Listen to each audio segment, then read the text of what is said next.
What's up, fellas? Platon Terror here, and we're back with a guide this time around for legendary difficulty for Total War Warhammer 2, which I think the same things will apply for the third game. So I want to create a mini series before the third game, so you guys can check it out if you want to play the legendary difficulty. We'll give you some very basic guidelines that. People don't usually talk about so much. Not on YouTube. They do, but you have to watch their campaigns being played, or you need to watch some of their videos that they discuss about some things. So we can have this thing gathered here.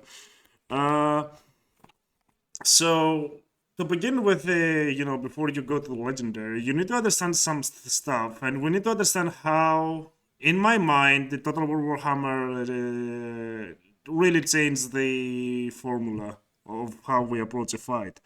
Okay, so this is here is what we did before Total War Warhammer. So we had the infantry pushing. If we had the missile advantage, we will be using our ammo first, thin their line, and then push with the infantry and flank with the cavalry. Okay, so for an instance, medieval steel cavalry was the OP thing of the game. They were strong, really strong. So yeah, your powerhouse was the cavalry.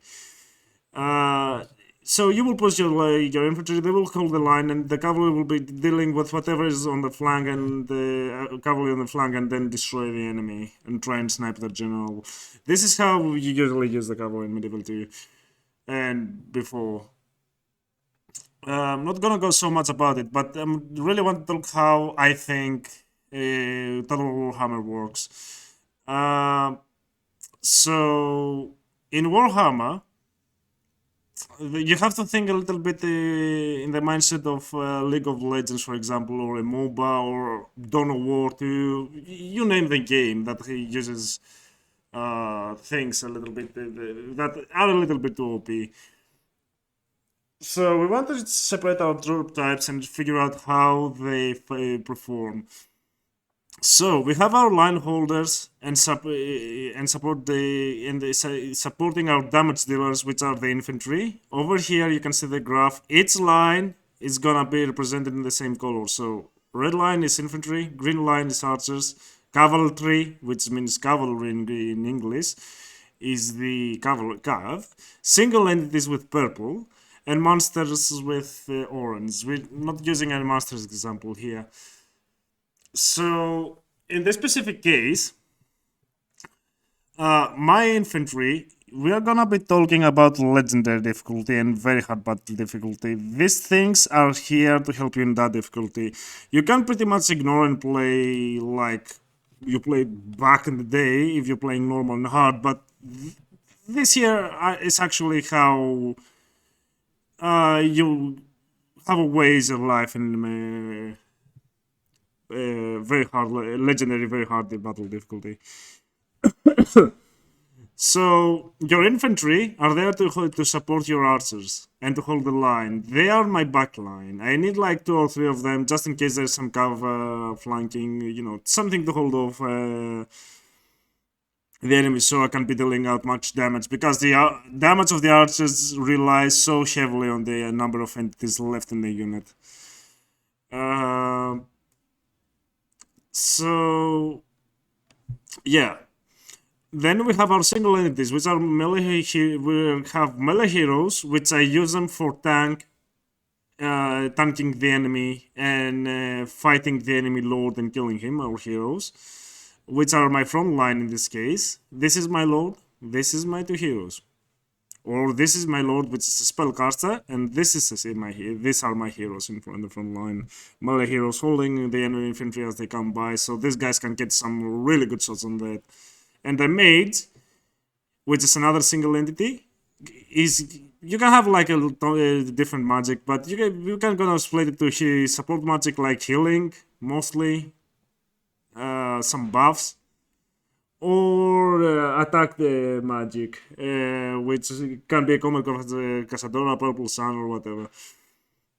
So they can be like a support or a damage class, but let's say I'm using a fire mage for this example. Uh, the giant as a single entity, I don't really use them. Whatever has giant, if it's not fast man, if it's not dealing heaps of damage, if it's not wreaking havoc in the metal blob, it's not good for me. So because they die fast from missiles, even the tier 1 missiles, I mean a giant can go down really fast from 2 or 3 Empire Archers, so you should really not use them. But if you have the Taurox, the giant bulls, Gorgons, I think they're called, mammoths and all that, they're really viable. But whatever you, when you see giant in the name, yeah, stay away from it. Now we go to the role of the cavalry in the game, in the highest difficulty. They have the role of flankers, baiting the enemy and controlling the fight. This is how I view them. So flankers, obviously, they attack from the flank, taking care of artillery and missiles. Baiting is to lure out enemy troops, and controlling the fight is you pretty much decide where you want to fight with the cavalry, or who joins the fight or who doesn't. Has a lot of utility. So you should be looking at, like, if you ever want to use cavalry, like 2-4 units, which could be archers and not cavalry. And also,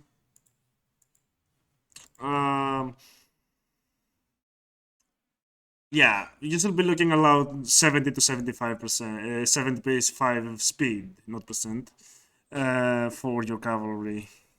Anyway, so we're gonna think that my army here is composed of this three melee infantry, my archer line, 2 artillery pieces, a mage, 3 heroes to the tank in the front, and the cavalry. The cavalry, what needs to do really pretty much as soon as we aggro the enemy can be aggroed by different ways. One of them is to shoot them with artillery. The cavalry can come as soon as the enemy starts aggroing. You can send the cavalry around here, just threaten them, don't engage, and move over there. Depends on what the enemy is bringing. Everything in warhammer, like 2 or 3 units can change the way you will approach a fight. Okay, just a single unit can be a deterrent to change a little bit your playstyle. So yeah, the cavalry doesn't stand really that much chance against other stuff except archers and artillery. So with that in mind, we want to pretty much lure out the enemy. As soon as we execute this maneuver, this part of their army will be split and will chase the cavalry. Now, as soon as they chase, they might have some units, like this is the enemy unit, like an archer unit just came to chase. Like this is an archer unit that's chasing your cavalry, and this oh god. Okay, that's the archer, and that's like some infantry units that are chasing your cavalry. And let's say that the fight is not in the center, it's down the bottom of the map, and we'll load the bunch of the enemies over here. So what you do with this, pretty much as soon as that happens, you split your force. Well, you do what I usually do if I have 4 cavalry. I will split them up. Mind you, I don't even play with cavalry with Britonia. I will mostly play with archers. They're so much better. But this is the perfect use for cavalry in the highest difficulty. You take out this guy. If you manage to kill the archers that got lured before the enemy comes back, it's okay. If you see the enemy infantry approaching your cavalry, get your cavalry out of there. It's okay. You'll get another chance. And afterwards, you need to move back to support your infantry line or keep messing with them. It's up to you. It's your call, really, what you want to do. So, yeah. While that happens over there, let me just change the size of this. The fight will have begun in earnest, and you will have, say, your heroes blowing up infantry over here. The mage, pretty much, can cast a flamestorm over here, pretty much eradicating this blob. The archers can eradicate this one of the blobs, and you can have those two blobs over there pretty easily, since these guys are attacking them, and most of the enemy units will be showing their backs on your archers. Now, the issue real comes when the enemy just ignores this, your front line, and moves back. This is where your melee comes into play. So let's say there's a unit here that's approaching. I usually start moving about this time, as soon as they pass through the front line. So I will move... Jesus Christ, man. I will move my troops here. For example, in this case, if there's nothing flanking, that is, that infantryman there, and we will put him here. The reason for this is pretty much our infantry doesn't stand a chance against the enemy infantry most of the times, except if there's some heavy battles going on. So with that in mind, you are way better off just letting your infantry deal damage. Help your archers deal damage. That's one way of the ways that you can actually do it. So when you do that, when you push these guys up a little bit like this, these guys in reaction will go and attack them. So your archers are still safe and they can get some back shots on them. So that's pretty much a mentality. You really have to think outside of the box and what we got used in so many years, and start seeing how the game works really. People call it cheese, which is cheese, mind you.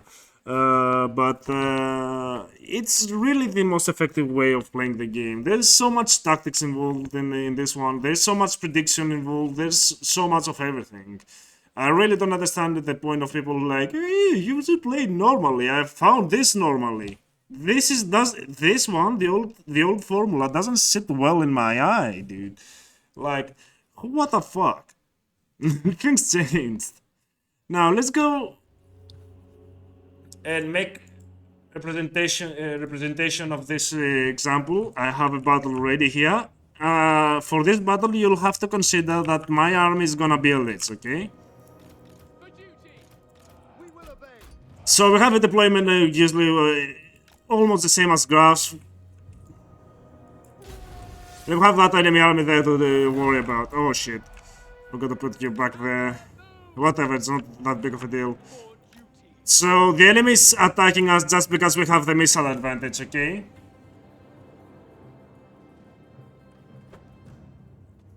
They think we can't deal with anything. They have two fast units, two Goblin Wolf Riders. That might provide a problem. Now, the whole legendary thing comes down to knowing how the AI will perform. The enemy cavalry will either attack me over there or will rush to my cavalry. If that happens, we just can pull back the cavalry. Let them chase us. We can separate this unit from the entirety of the army and deal with it. Oh man, these things are not gonna fire. But yeah, you see, these things started gathering some things with them. The game's a little bit laggy for some reason. I'm sorry for that. Okay, keep chasing them. Find who is the target. Okay, probably you guys can start on fighting there. We probably can afford the charge there. Half of the enemy army is being bothered by our cavalry back there. Again, you should consider that my armies are elite versus elites. At this point, they're all rank 9s. Okay, the enemy hero is coming. Cavalry over here. Engage it, provoke the fight.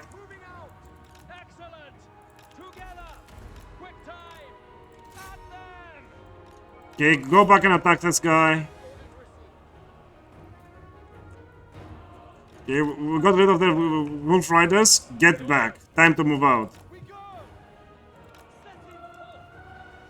Okay, we won't be bothering with our cavalry for a little bit.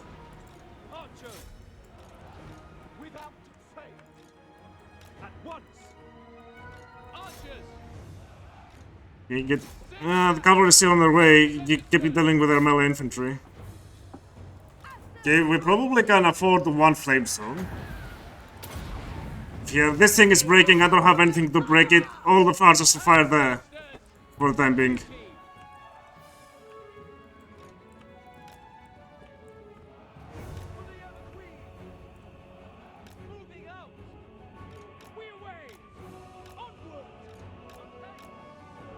Okay, that one there is dealt with.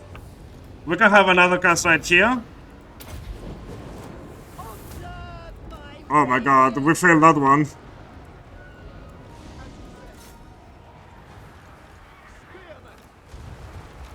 Yeah, we better retreat from there. We lost the fight up in the hill. It's okay though. The infantry did what they had to do. Oh, come on, you piece of shit.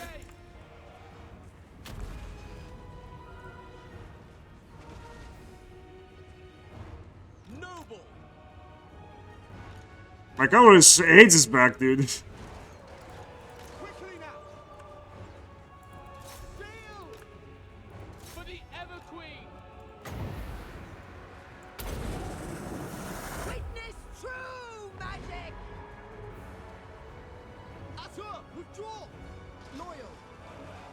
Okay, the infantry broke there. Let's have some of the archers fighting them.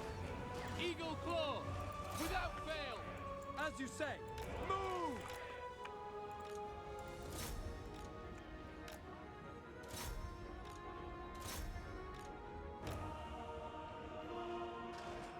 Okay, reform our lines. Another wave is coming. Okay, let's see what the damage was and reform our lines. We're pretty much okay for the most part. We're not, again, we're not harassing the enemy in this specific example. I don't want to like.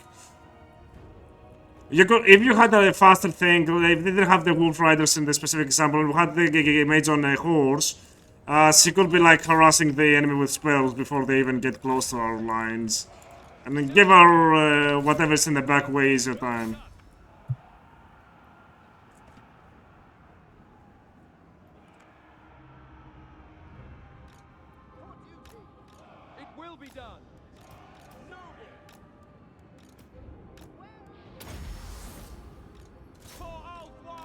Yeah, keep chasing the enemy down.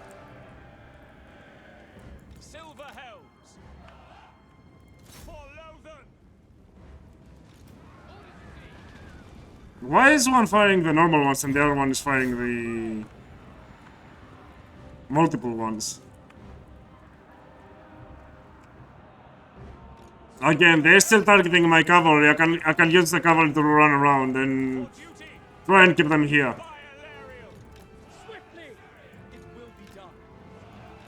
Let them try and catch my cavalry. I want to see them try. Funny part, I played a little bit Medieval 2 with Call of Warhammer, and these things apply even there, some of them. That's what's funny. That's a huge blob to me to live.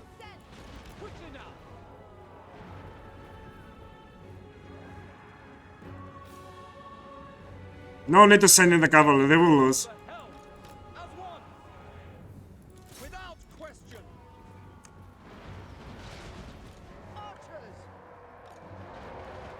Look at the blob.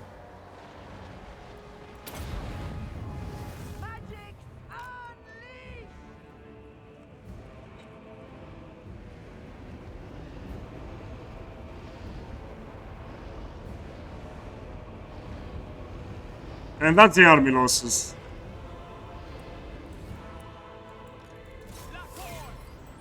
Now you can pretty much say, look how many units will die without even fighting back. I mean, and that's happened just because these guys got lured out. We lured out a huge bunch of them. So this is pretty much your use for the cavalry. So yeah, you see the battle is being played very differently in Warhammer from like what you used to. I mean, yeah, you can like commit only the entirety of your force, but it's not necessary. Your army can be like having like 70 units just to have a full stack for, and deal with huge dangers, and like you have only 5 usable units in there that you pretty much work with. So yeah. Guys, that'll be all for today's video. I hope you learned something. I hope you enjoyed it more than anything. I hope that probably you will, after seeing this guide, you will be able to play legendary in case you didn't. We're gonna talk about stuff that people don't talk about, and the most life-saving stuff you can do on legendary with these guides. I'm gonna be uploading. Next time we're gonna be talking about some tips and tricks that you can use, some really good moves that put you always on top of the AI. Anyways, thank you very much for watching. Have a good day and a beautiful one, boys. I'm still saying this on the opposite. But yeah. Anyway, yeah, I think there's nothing else to talk about. I think we even demonstrated the whole thing. You should keep in mind that the different armies work in different ways. You just need to find teams that work really well together. Like, these guys were helping the entire army by keeping half of the enemy army away.